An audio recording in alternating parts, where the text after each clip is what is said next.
Oke, kembali lagi di SOP Manager. Sekarang kita akan membahas tentang sistem penggajian tentor.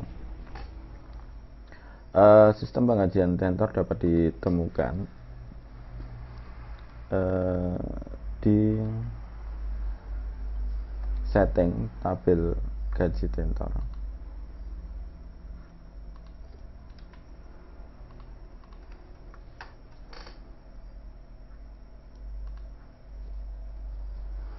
Nah, ini bisa dilihat ada beberapa variabel yang perlu dimasukkan dalam sistem penggajian ini, sehingga penggajian ini nanti bentuknya akhirnya berbentuk seperti tabel yang bisa Anda sekalian lihat.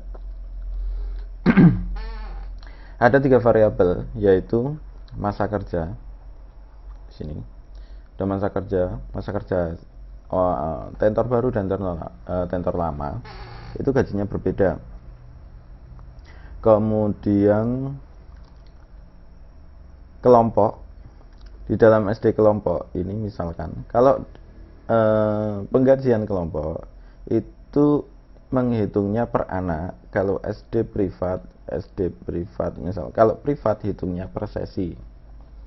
Dari jumlah anak dalam privat misalkan 1, 2, 3 orang, 4 orang misalkan, nah itu tetap hitungnya satu sesi. Jadi gajinya tetap 16.500 gitu misalkan. Nah, kemudian kenapa memakai sistem ini? Yang pertama, kenapa memakai sistem masa kerja? Kita tulis saja di bawah tambahan.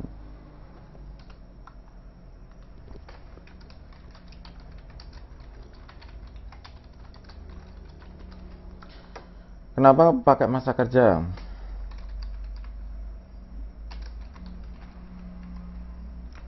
Yang pertama adalah alasannya, karena kita pernah mendapati bahwa anak tentor baru dengan tentor lama itu gajinya malah besar tentor baru. Jadi tentor baru itu dapat sekitar 1.200.000-an, yang tentor lama malah dapat gaji cuma sekitar 1 juta gitu. Nah, hal itu kan membuat kecemburuan sosial.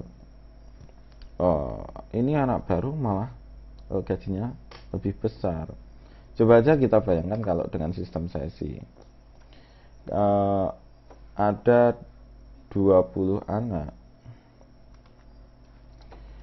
tentor mengajar sebanyak, misalnya ini ada 2 kelas, misalkan ini kelas A, di sini kelas B. Ini ada 1, 2, 3, 4, 5, 6, ada 6, 7, 8, 9, 10, ada 10 siswa. Di sini cuma 1, 2, 3. Ini kelompok ya yang kita bicarakan. Tentornya di sini, tentornya di sini. Kalau dengan sistem sesi, tentor baru, kita bicarakan tentor baru, tentor lama dulu. Tentor baru mendapatkan misalkan hari Senin itu mendapatkan 3 sesi, kemudian tentor lama cuma mendapatkan 2 sesi. Kalau 1 kali sesi misalkan dihargai 30.000, otomatis dia 1 hari dapat 90.000. Kalau tentor lama pakai sistem sesi ini dapat misalkan sama 30.000 tanpa masa kerja ya, dia dapat 60.000. Nah, ini akan menjadikan kecemburuan sosial yang pertama itu.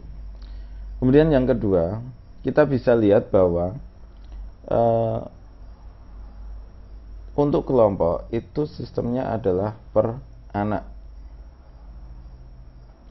Jadi misalkan ini mengajar, coba aja kita bayangkan kalau sistemnya itu per sesi. Di sini 30.000 mengajar 10 anak. Di sini 30.000 cuma mengajar 3 anak. Apakah yang tentor mengajar 10 anak ini tidak iri terhadap tentor yang mengajar di sini cuma 3 anak? Tentu saja ini akan membuat kecemburuan sosial. Sehingga dengan sistem ini maka kita buat sistemnya menjadi per anak. Kemudian keuntungan lain dari sistem yang kedua, penggajian per siswa untuk kelompok. Kemudian keuntungan lain dari penggajian sistem per siswa yaitu kelompok ya. Kita nggak akan rugi. Kenapa? Ketika anak datang, kita ada gaji, kita gaji tentor. Ketika anak tidak ada, misalnya nggak ada yang datang, ya tetap kita nggak gaji. Jadi sistemnya seperti apa ya? Sebanding. Jadi ketika kita mempunyai pendapatan banyak, ketika kita siswa punya banyak, tentor juga gajinya banyak. Ketika nanti kita cuma siswanya sedikit, tentor juga gajinya ikut sedikit. Jadi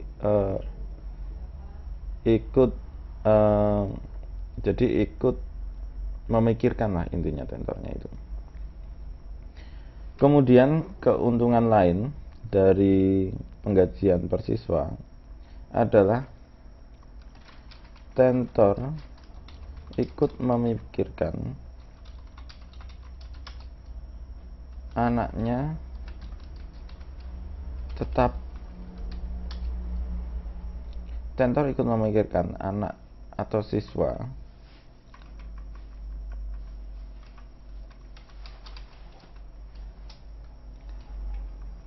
tetap di bimbel, maksudnya nggak pindah ke bimbel lain. Tentor itu juga memikirkan ini anaknya mengajarnya lebih bagus. Kenapa kok dia mengajar lebih bagus? Karena ketika misalkan sebenarnya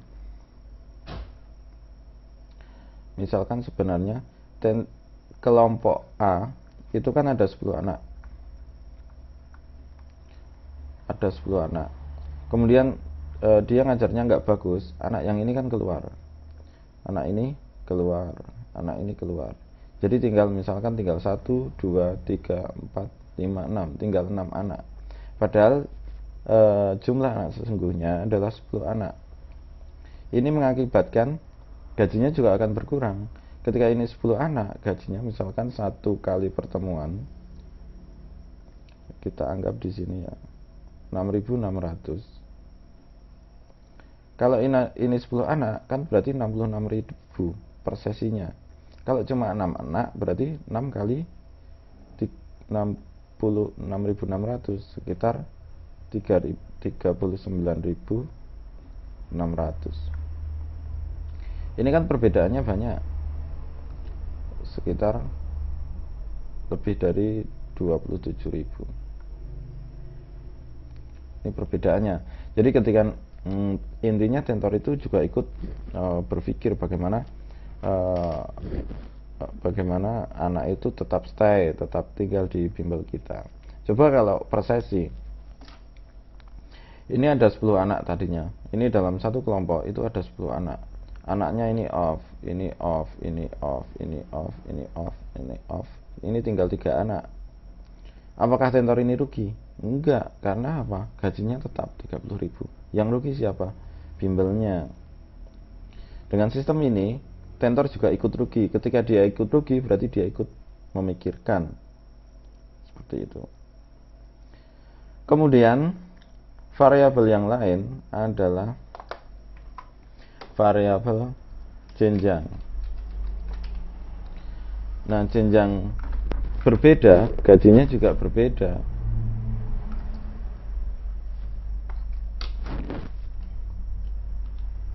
Misalkan di sini SD kelompok gajinya kan 6.600, SMP kelompok 7.900, SMA kelompok 9.200. Jadi gajinya berbeda.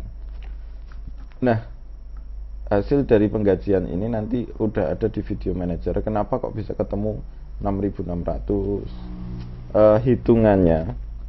Hitungan dari tabel ini bisa diganti. Jadi tabel ini bisa diganti angkanya.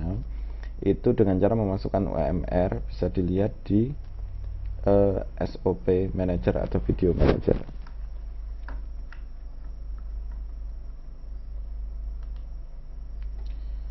Kemudian, nah, kalau model penggajian seperti ini itu sulit ngitungnya. Ya sulit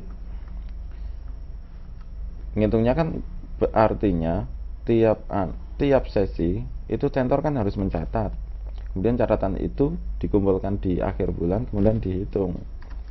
Nah, sistem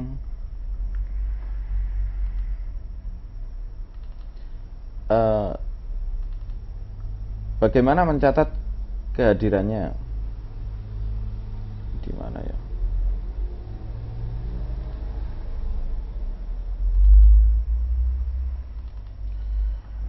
Nah, nanti itu tentor mencatat kehadiran setiap kedatangan siswa.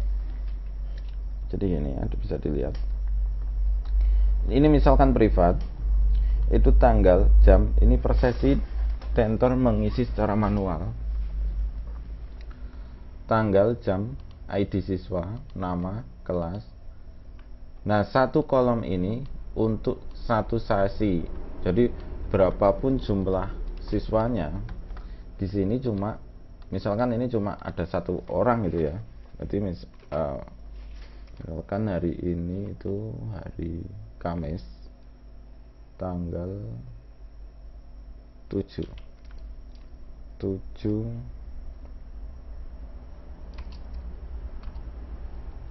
Agustus 2014.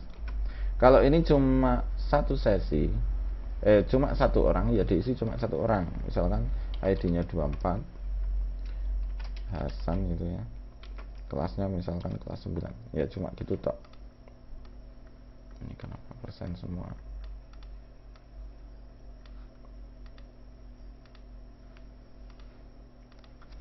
Misalkan ID-nya 24, kelasnya 9. Kemudian misalkan kalau SD privat ya, ini dalam satu sesi lagi. Sekarang ini sama, masih 7 Agustus. Kita copy aja ya. Ini ada 3 orang yang diisi juga 25. Ini Ahmad, kelas 9 juga. Kemudian ini 26 Basri, kelas 9 juga. Nah, kalau ada 3 orang yang diisi 3 orang. Maksimal privat itu cuma 4 orang. Ini saya isi 5 karena ada asiotnya 1.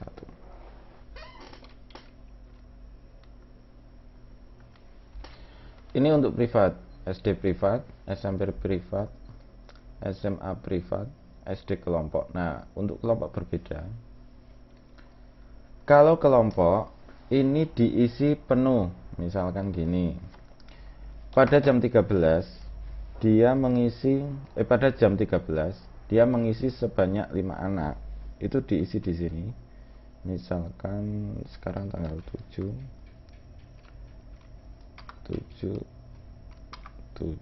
bulan, biar ganti aja dulu.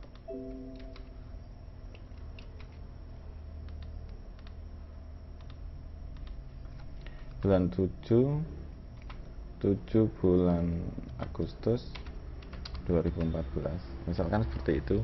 ID-nya ada banyak, siswanya ada 5. ID-nya misalkan 1, 2, 3, 4, 5. Namanya diisi ya. Aduh. Ini.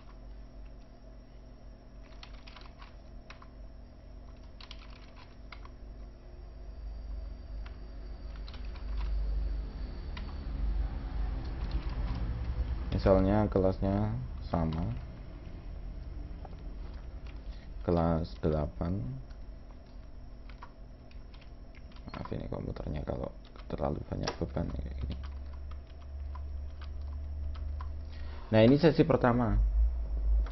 Kemudian pada saat sesi kedua dia mengajar lagi misalkan jam setengah 3, masih tanggal yang sama 7, 8, 14. Ini diisi lagi, misalkan ID-nya 8, 9, 10, 11, 12, 13, 14, 15. Nah ini diisi, angkanya juga diisi, namanya.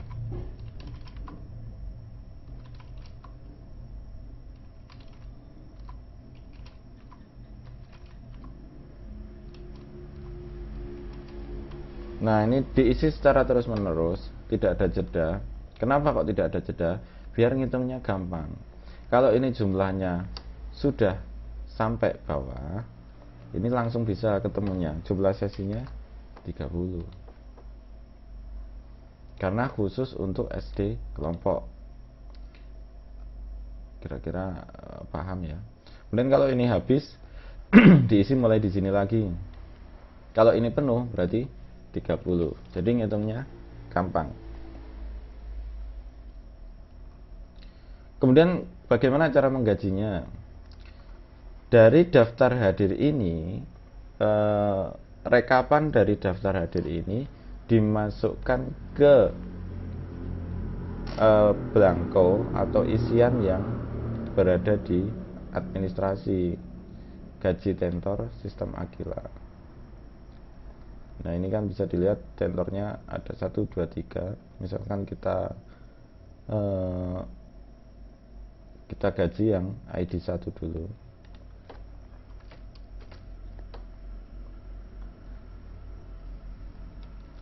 Nah di sini bisa dilihat ID 1 itu namanya tentor, memang namanya saya buat nama tentor.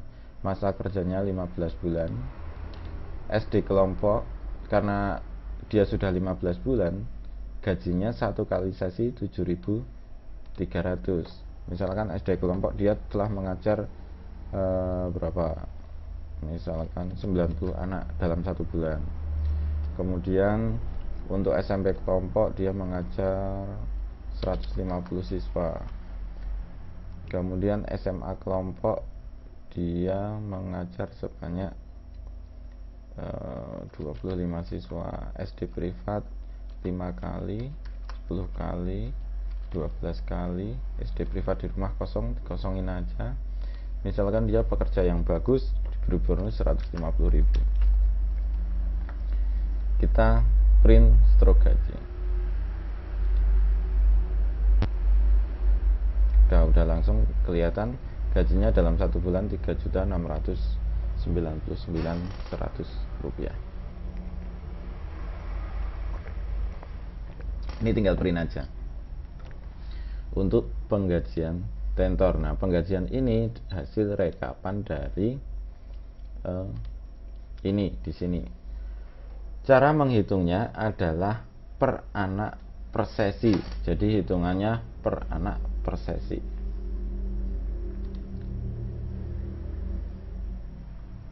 Kemudian misalkan kok tadi belum di print, bisa di print lagi di sini. Print struk gaji. Tadi ini ya 3.600.000, tinggal print aja. Jadi nggak harus tadi kan. Nah ini kan udah keluar sama. Kemudian kita mau edit, bisa edit struk gaji tentor ini ya, yang diedit. Oh ternyata ini kok tidak 150, salah, banyakan ini. Misalkan ini cuma 15 gitu. Udah bisa diganti. Ini bonusnya kurang banyak, 1.500.000 itu, mumpung nggak bayarin. Kemudian edit print struk gaji. Nah kan sudah ganti ya, ini yang banyak tadi diganti, ini jadi 140.000. Masa kerja ada, administrasi tinggal tanda tangan aja. Oke, seperti itu untuk penggajian tentor. Nah intinya itu di manual yang ini. Jadi daftar hadir manual ini yang penting.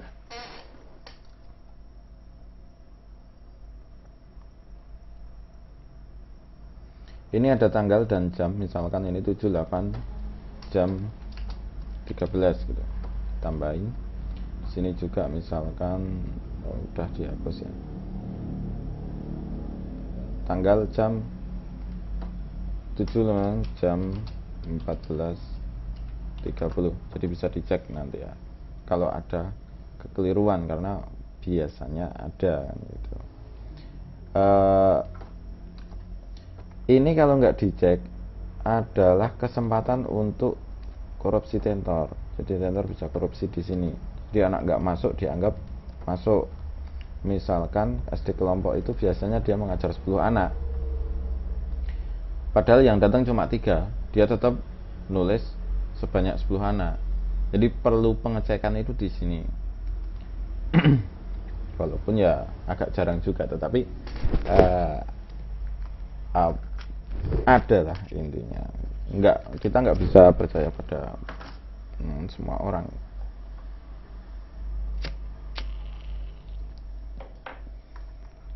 Oke, kelihatannya seperti itu untuk penggajian tentor. Kita lanjutkan ke gaji pengurus atau pegawai. Sistem penggajian pegawai. Untuk video ini kita tutup dulu.